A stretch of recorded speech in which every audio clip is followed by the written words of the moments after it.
with it. And me personally, I've just kind of generated some worksheets, and it has saved me a ton of time. And I've talked to some other teachers, and that's what I got for you. So for me, I've kind of made lesson plans. I've made some handouts. I've made some worksheets. Super quick. I can just type in these parameters and get an answer. And then I can kind of take that, maybe space things out a little bit if it's mathy so they have room. And I can turn it into something like I needed a sub real quick on Monday. So this is something I did Friday after school. And it was super helpful, and it was super focused. And I just, the better I am at typing directions, right, the better it is at giving me what I need. And if I don't like what it gives me, right, I can kind of ask it again and give it some more parameters. So that's great, my experience. Talking to another teacher who works with students with exceptional children kind of issues.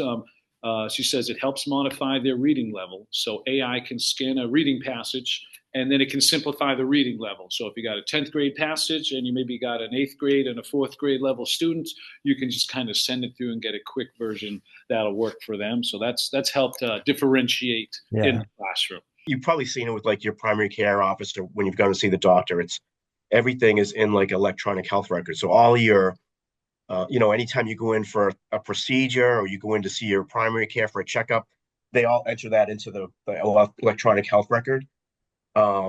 So that's what we've been doing. We've been building AI into our electronic health record, and there's a couple of ways it works. What we're doing now is when the clinician sees somebody for like a therapy session or something like that, or like a psychiatry session, there's an app that runs on their phone.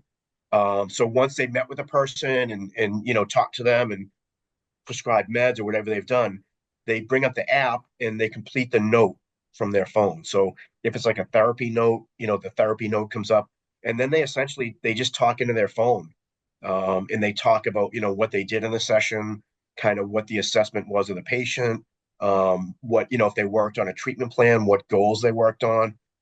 But essentially they talk into the app on their phone, and it knows the note, and it knows all the sections of the note that they need to configure. So them talking into the phone, it's able to convert that into text and the actual progress note.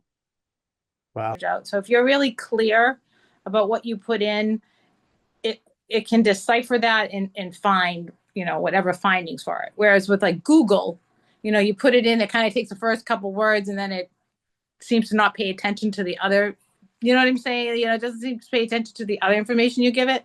But I've heard for this Blue Jay, if you're really clear with writing what you need to find out, it's like spot on. Gotcha. Which is why I wanted to get it. Because like, honestly, I struggle sometimes with research, and, it's just me working here. I don't have any extensive library of research. So it would be really good for me